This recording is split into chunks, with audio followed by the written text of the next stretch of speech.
자, 이제 시간 됐으니까 같이 진행해 보도록 하겠습니다. 여러분 같이 인사하고 진행하겠습니다. 안녕하십니까? 네, 반갑습니다. 우선 와주셔서 감사하고요.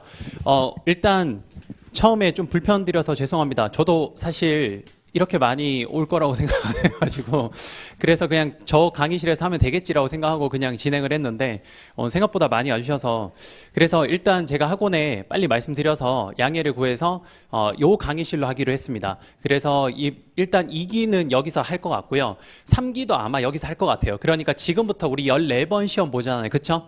14번 시험 볼 때 동안 여기서 이제 한다라고 생각하시면 될 것 같습니다. 알겠죠? 그러니까 여기에서 이제 수업 진행하도록 하고요. 그리고 여러분 어쨌든 모든 강사님들이 아마 꿈일 것 같긴 한데 오늘 첫 시작한 이 인원이 3기 끝날 때까지 제발 살아있었으면 좋겠다라는 생각을 합니다. 대다수가 사실 한 3주 차부터 서서히 한두 명씩 사라지기 시작해요. 그래서 뭐 1차 때문에 1차가 떨어져서 나가겠다라는 사람도 있고 한 3주, 4주 차쯤 되면 힘들어서 이제 못하겠다고 하는 사람도 있는데 여러분 어쨌든 시작한 거니까 좀 끝을 내서 뭐 이랬든 저랬든 한 번은 시험을 봐야 되지 않겠습니까? 그렇죠? 그러니까 좀 힘들더라도 저랑 함께 계속 좀 나갔으면 좋겠습니다. 알겠죠? 그리고 여러분 그 금년에 제가 목요일로 좀 바꾼 게 몇 가지 이유가 있는데 일단 첫 번째는 제 개인적인 일이 좀 있어서 목요일로 바꾼 게 가장 좀 크고요. 두 번째는 작년에까지 금요일에 했습니다. 금요일에 했더니 금요일에 제가 오후에 이제 하고 저녁 시간대 하니까 그 다음 토요일이 오전이 행정이라고 하더라고요. 그런데 이제 밤까지 우리가 수업을 끝내고 그 다음날 오전에 행정을 보려니까 이제 공부할 시간이 너무 부족해서 그래서 밤새고 갔다는 애들이 많았었어요. 그래서 그것도 조금 제가 생각을 해서 시간대를 조금 조정을 해야겠다. 그러면 오늘 하고 나면 내일 행정 공부할 수 있는 시간은 좀 될 테니까 그렇게 해서 시험을 좀 하나하나 여러분들 좀 신경 써서 보셨으면 좋겠습니다. 알겠죠? 자, 그러면 오늘 시험 문제부터 한번 보도록 하겠습니다. 오늘 시험 문제 좀 빠르게 한번 같이 보죠.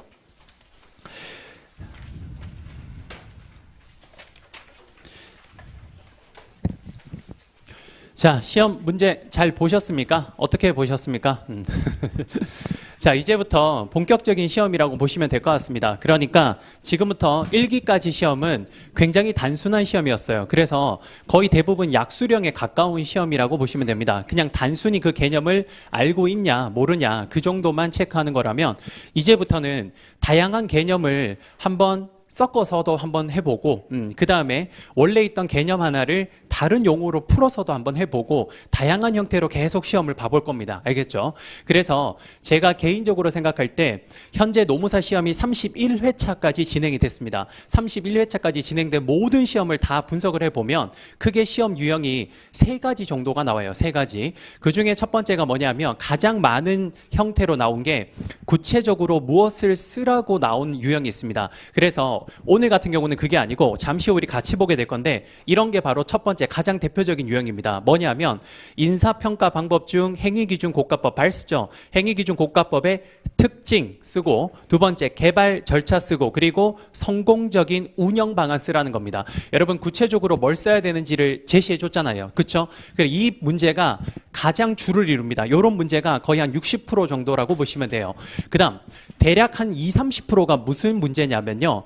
그냥 논하시오라는 게 있습니다. 그래서 예를 들어서 뭐 인사관리에 대해서 논하시오 혹은 직무 재설계에 대해서 논해보시오 뭐 이런 것들 그런 문제가 대략 한 20% 정도 차지를 하고 가장 최근에 많이 나오는 시험이 여러분들 지금 보고 있는 시험입니다. 뭐냐? 일종의 케이스 스터디에 가까운 그런 시험 문제가 가장 최근에 많이 나오고 있어요. 그런데 이런 흐름은 너무나 당연한 게 여러분들 일단 출제위원들이 주로 들어가시는 분들이 당연히 누구냐면요. 노 교수님들이 들어가시지 않습니다. 당연해요. 그거는. 노 교수님들이나 나이가 많으신 분들이 들어갈 일은 없고 대체적으로는 젊은 교수님들이 대부분 들어갑니다. 그러면 젊은 교수님들이 여러분 봐봐요. 자기가 시험을 낼 때 당연히 팔이 안으로 굽는다고 어떤 문제를 주로 내냐면 자기가 익숙한 분야를 주로 내게 되어 있습니다. 그래요. 네, 주로 그렇습니다. 그러다 보니까 지금 최근에 미국에서 학위를 받고 우리나라는 대다수 교수님들이 국내에서 학위를 받고 교수로 임용되는 경우는 그렇게 많지 않고 대체적으로 미국에서 학위를 받아서 오잖아요. 그렇죠?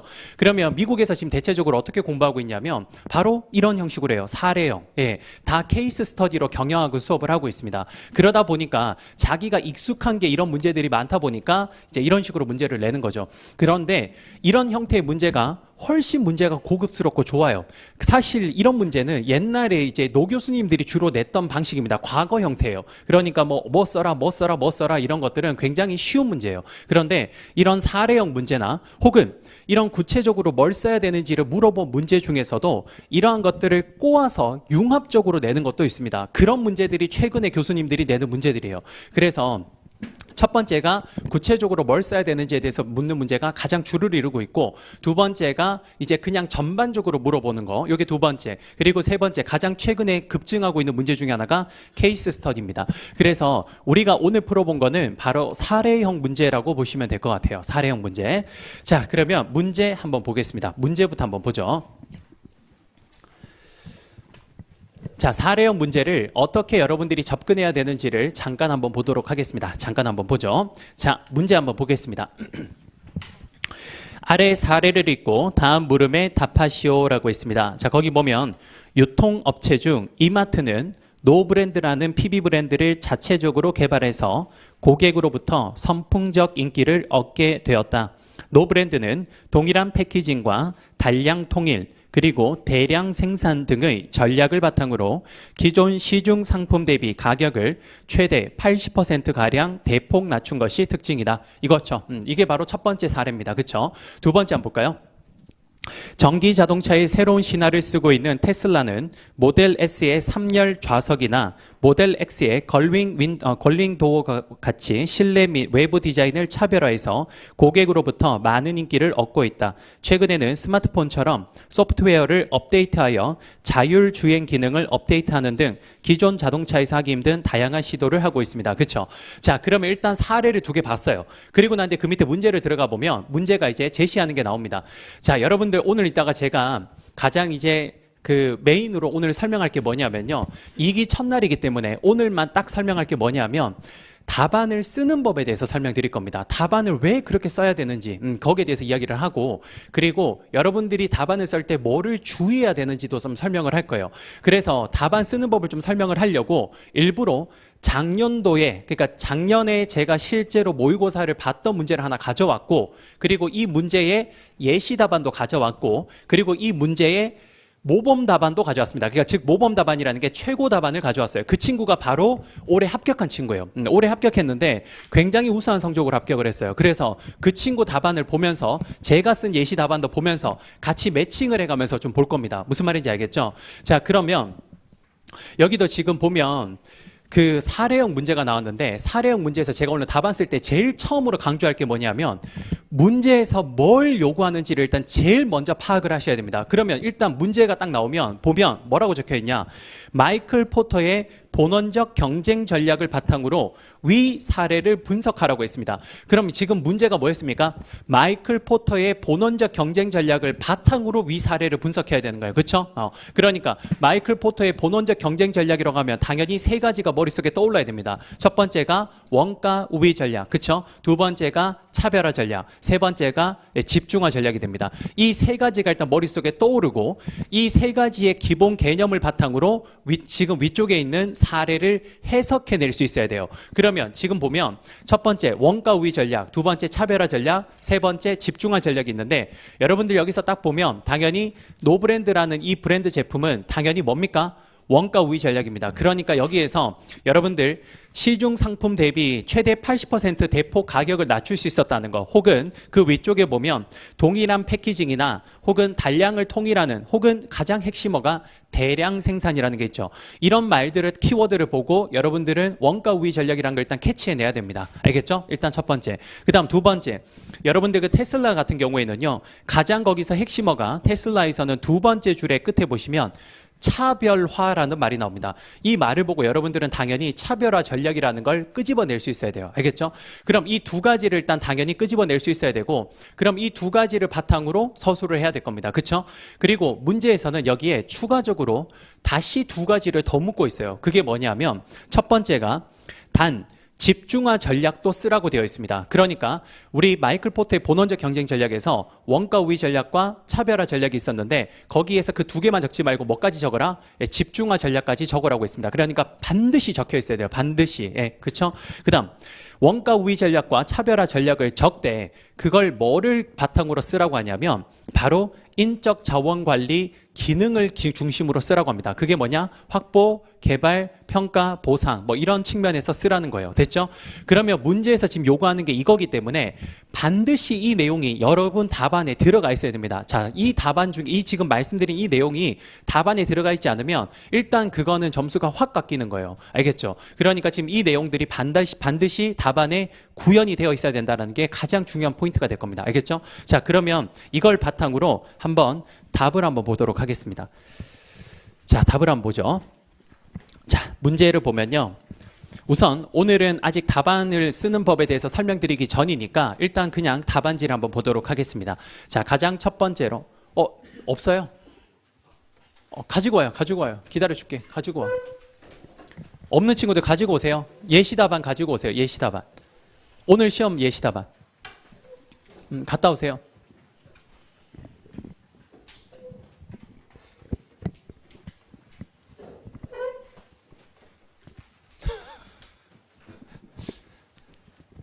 여러분들 식사는 다 하셨습니까? 식사는 하셨어요? 네. 다들 좀 힘들어 보이셔서 그래서 식사는 하셨는가 해서 여쭤봤습니다.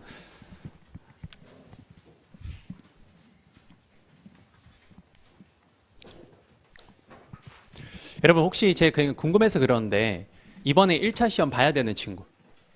와, 맞네. 알겠습니다.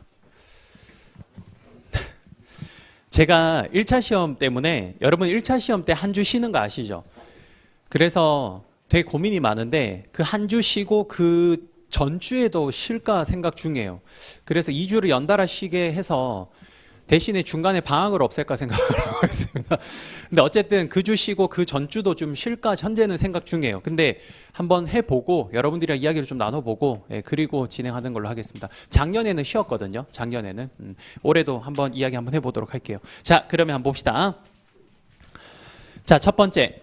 일단 가장 첫 번째로 서설이라고 되어 있는데 이게 여러분들 흔히 말하는 인트로입니다. 인트로. 그래서 이것 여러분 선생님 꼭 서설 이 서론 써야 되나요? 잠시 후에 말씀드리겠습니다. 써도 되고 안 써도 됩니다. 참고로 서론은 답안 채점에 거의 점수가 들어가지 않는다라는 게 정설이에요. 그래서 크게 신경을 안 쓰셔도 됩니다. 다만 가급적 서설을 꼭 쓰라고 좀 저는 말씀을 드리는 이유가 뭐냐면 시험 채점을 하시는 교수님을 한번 만나서 이야기를 나눠봤더니 첫 페이지가 가장 중요하대요. 첫 페이지를 딱 읽어보면 감이 온대요. 이 친구 공부했다 안 왔다. 그래서 첫 페이지에서 서론을 임팩트 있게 좀 한 짧게 써주는 거는 저는 괜찮다고 생각을 합니다. 점수가 없을지언정 내가 첫 장에서 임팩트를 주면 확실히 읽어 내려가는 속도가 좀 다르기 때문에 그래서 저는 가급적 쓰라고 합니다. 잠시 후에 같이 볼게요. 자, 그러면 한번 봅시다. 여러분 답안 채점을 할 때는요, 저도 이제 채점을 하고 제가 이제 같이 하는 친구도 채점을 하고 있습니다만 지금 채점을 할 때는 가장 중요한 건 각각의 키워드입니다. 결국은 서술형 시험은 키워드를 누가 많이 써냈느냐 이 싸움이라고 생각하시면 돼요. 그러면 제가 지금 여기에서 인트로를 적은 가장 큰 이유는요, 바로 사례형 문제라서 그랬습니다. 사례형 문제의 경우에는 이 문제가 출제자가 어떤 의도로 냈다라는 걸 바로 처음에 인트로에 임팩트 있게 한번 찍어주면 얘가 이 문제를 이해했구나라는 걸 임팩트를 줄 수 있어요. 그러면 채점하는 사람 입장에서 굉장히 그래도 좋은 어떤 이미지로 답을 읽어낼 수 있습니다. 그래서 여기도 보면 봐봐. 서설에 보면 사례에서 유통업체 이마트의 노브랜드 전략은 대량 생산과 통일된 전략을 활용해서 산업에서 적혀있죠. 원가 우위를 달성하려는 전략이다. 반면 전기자동차 테슬라는 경쟁기업과 차별화를 활용해서 산업에서 경쟁 우위를 확보하고자 한다. 뭐라고? 차별화를 통해서. 그렇죠? 그래서 첫 번째 일단 원가 우위라는 말이 들어가야 되고 두 번째 차별화라는 말이 들어가야 됩니다. 요 두 가지가 일단 들어가야 돼요. 자, 그다음 굉장히 좋은 서술 흐름 중에 하나가 뭐냐면 서설에서 인트로에서 마지막 이하에 내가 뭘 적을 걸지를 쭉 서술해 놓으면 좋아요. 그래서 이하에서는 마이클 포터의 본원적 경쟁 전략을 활용해서 그래서 이마트와 테슬라 사례를 분석하고자 한다. 이것보다 사실 조금 더 디테일하게 적어주면 더 좋은데 어쨌든 이 정도로 서술 흐름의 연결고리를 만들어 주시면 좋습니다. 여기에 첫 번째 서설. 자, 그 다음 두 번째 보면요. 여러분 항상 답안 쓸 때는요. 여기도 지금 보면 아시겠지만 바로 원가 우위랑 차별화랑 집중화를 적는 게 아니라 뭘 먼저 적고 있냐면 항상 답은 넓은 범위에서 좁은 범위로 가는 게 좋습니다. 그래서 만약에 시험 문제를 냈는데 오늘도 조금 이따 보겠지만 굉장히 지엽적인 부분을 물어봤어요. 그럼 그걸 가지고 내가 25점으로 나왔는데 도저히 분량을 채울 자신이 없다. 그러면 쓸데없는 걸 쓰는 게 아니라 여러분 쓸데없는 건 절대 쓰면 안 돼요. 그런 거는. 나중에 제가 나오겠지만 채점평에 보면 그 쓰지 말라고 나와 있어요. 그러니까 아는 지식을 그냥 뱉는 거는 굉장히 안 좋습니다. 이미지가. 그러니까 관련된 걸 쓰되 어떻게 쓰냐? 자, 거기 시험에서 내가 물어본 걸 쓰는데 그게 분량이 작다. 그럼 어떻게 되냐? 그게 포함된 거에 상위 버전을 써주면 됩니다. 그러니까 그것보다 살짝 위쪽의 범위를 쓰고 그 다음 내용을 들어오면 돼요. 그럼 분량이 충분히 채워집니다. 무슨 말인지 알겠죠?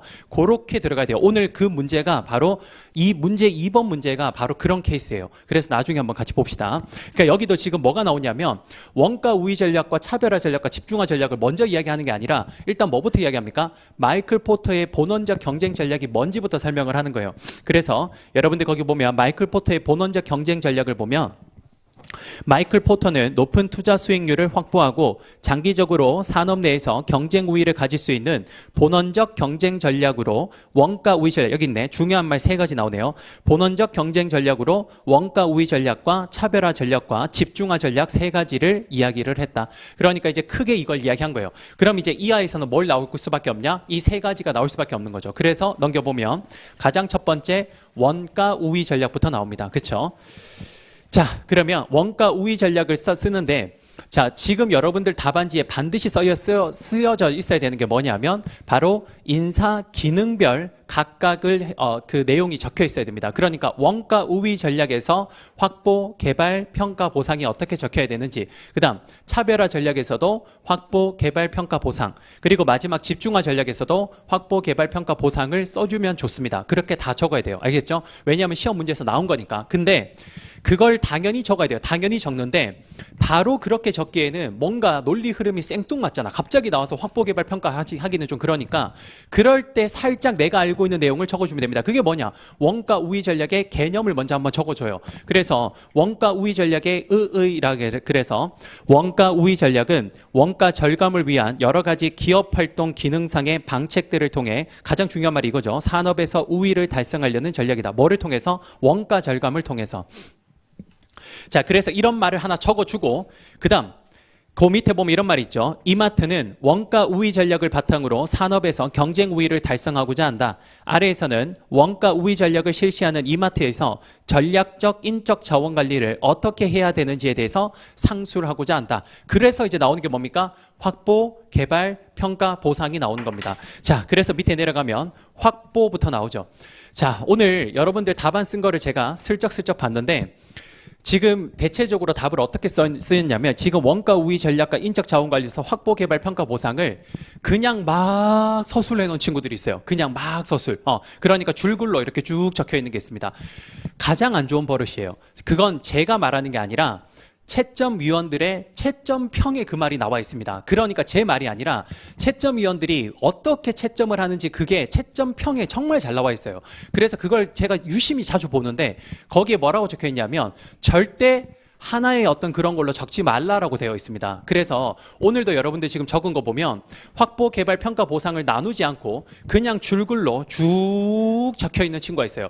자, 줄글로 쭉 적혀 있을 때 그나마 괜찮은 친구는 어떤 경우냐면 이런 경우입니다. 뭐냐면 자, 예를 들어서 뭐라고 쭉 이렇게 적고 있어요. 이렇게 쭉 다 적고 있는데 이때 중간중간에 자, 이렇게 안 적는 게 좋은데 이렇게 적더라도 그나마 괜찮은 친구는 중간중간에 이런 식으로 여기가 확보다, 그 다음 여기가 평가다, 이런 식으로 한 표시라도 좀 해주면 그러면 좀 나은데 그것조차 안 되어 있고 그냥 쭉 적혀 있는 경우는 굉장히 사실 눈에 잘 안 들어옵니다. 자, 채점위원들은요, 참고로 채점위원들은 만약에 그 부분을 내가 읽어봤는데 정확하게 이해가 되지 않거나 혹은 만약에 그 부분을 읽어봤는데 글씨가 무슨 말인지 잘 모르겠다는 경우에는 보수적으로 접근하게 되어 있습니다. 자, 이것도 제 의견이 아니에요. 이것도 채점평에 나와요. 그래서 보수적으로 접근하기 때문에 어떻게 하냐?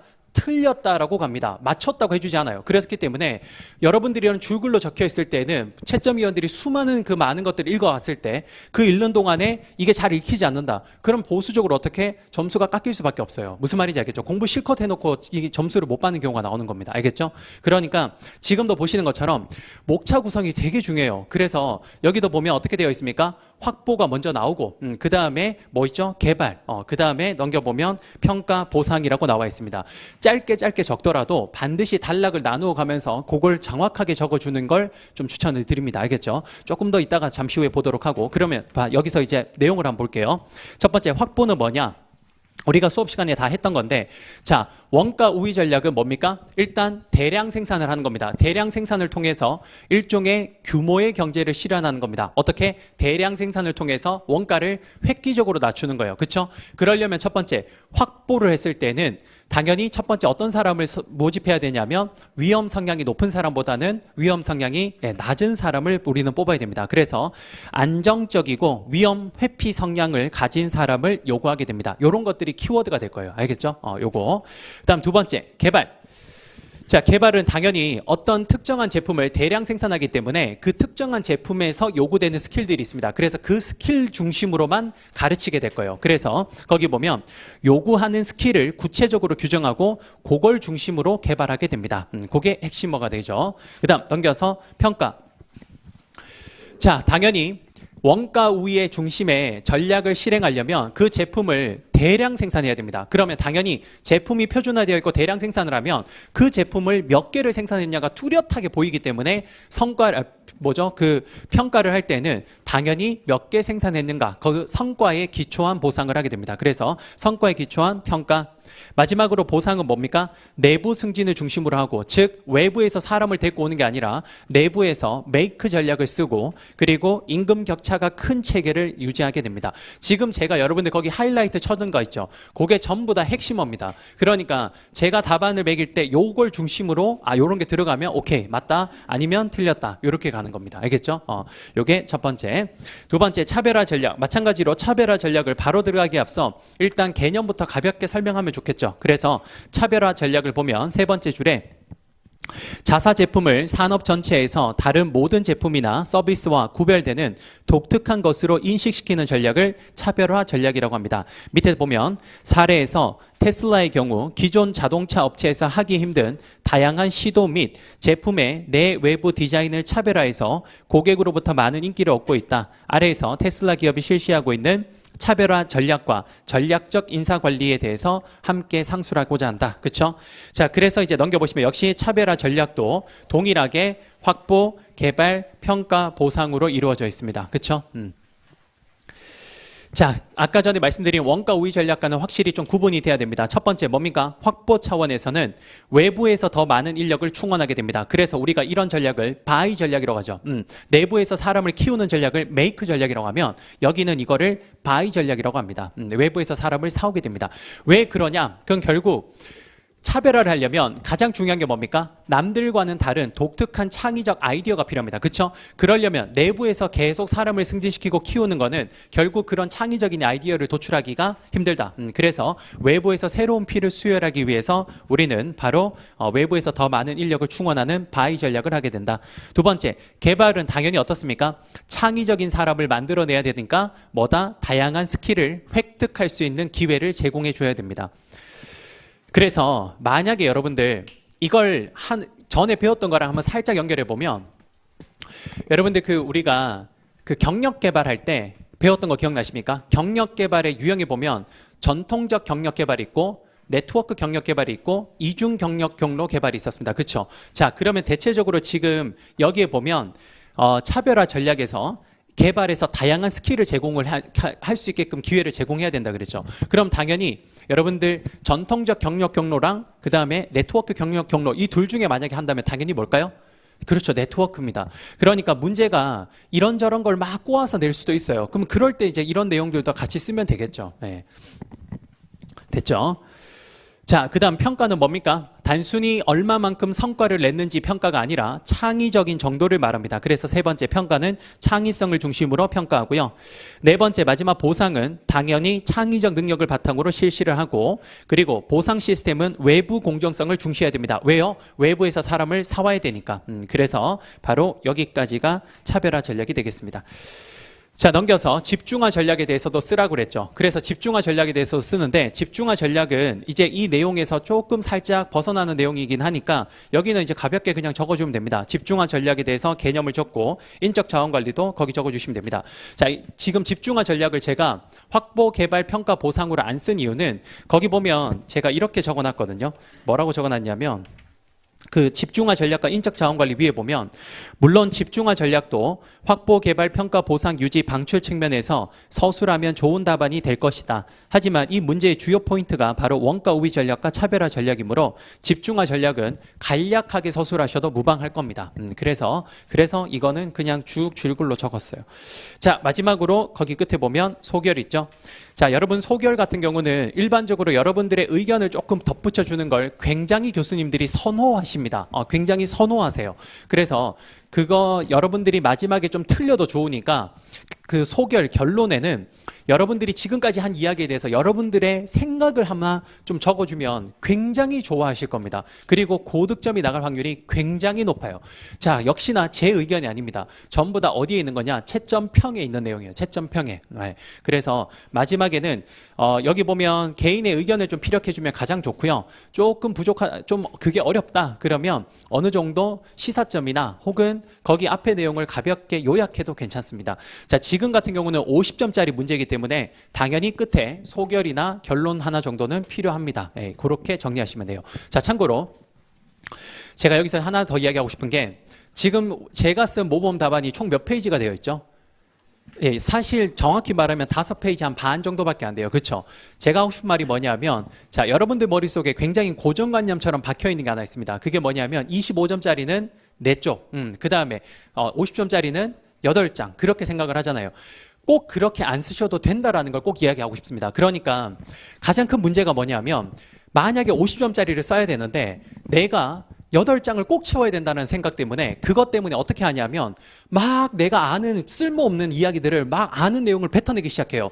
굉장히 불필요합니다. 아니, 굉장히. 그래서 여러분들 충분히 적어도 됩니다. 자, 제가 이거를 확신하게 말씀드릴 수 있는 이유가, 제가 합격한 애들 중에 실제로 우리가 총 16장이잖아. 그쵸? 16장 중에 인사를 11장인가요? 11장인가 12장 써서 합격을 하고, 경영조직론도 11장인가 12장을 써서 합격한 친구가 있습니다. 그리고 그 친구가 한 명이 아니에요. 그런 친구들이 제법 많아요. 그러니까 무슨 말이냐면, 결국은 장수가 많은 건 의미 없다. 가장 중요한 건 물어본 걸 장수를 많이 쓰는 건 정말 좋지만, 그렇게 안 될 때는 물어본 걸 정확하게 쓰는 게 중요하다는 겁니다. 알겠죠? 그러니까 장수를 채우려고 막 이것저것 쓸데없는 걸 적잖아요. 오히려 굉장히 마이너스 요소입니다. 알겠죠? 그러니까 무조건 다 적는 게 좋은 게 아니라는 거, 그걸 꼭 좀 기억해 주세요. 알겠죠?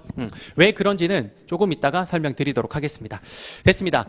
자, 여러분 이제 수업 어떻게 진행할 건지 잠깐만 설명하고 이야기할게요. 자, 우리가 오늘만 좀 독특하게 수업을 하는 거고요. 내일이 아니라 다음 주부터는 어떻게 수업을 할 거냐면, 첫 번째, 그날 시험 봤던 건 제가 오늘만 이렇게 좀 자세하게 보고 자세하게 많이 보지 않을 겁니다. 제가 시험 본 거는 어차피 제가 예시 답안에 굉장히 상세하게 많이 적어 놓을 거예요. 그래서 여러분들이 자가채점도 할 수 있을 정도로 만들어 놓을 거니까 시험에 대해서는 저는 크게 언급하지 않을 겁니다. 물론 잠깐은 할 겁니다. 그래서 당일날 시험 본 거에 대해서 잠깐만 언급을 하고, 지난주에 여러분들이 시험 봤던 거에서 공통적으로 문제를 보이고 있는 점들에 대해서도 여기서 함께 코멘트를 할 겁니다. 알겠죠? 그걸 일단 처음에 빠르게 진행을 할 거고요. 그 다음 두 번째로 뭘 할 거냐면, 기출문제 분석을 할 겁니다. 이 기는 모든 기출문제를 좀 세세하게 볼 필요가 있습니다. 물론 다 보겠다는 건 아니고 거기에서 중요한 것들 위주로 좀 볼 거예요. 자, 그렇다고 그래서 안 보는 것들이 중요하지 않냐? 그건 아닌데, 안 보는 것들은 여러분들이 충분히 혼자서 할 수 있을 법한 거, 그리고 문제가 쉬운 것들은 그냥 제가 넘어갈 겁니다. 그래서 그런 것들을 제외하고 복잡하게 꼬여있는 문제들, 그런 문제들을 어떻게 접근을 해야 되는지에 대해서 설명드릴 겁니다.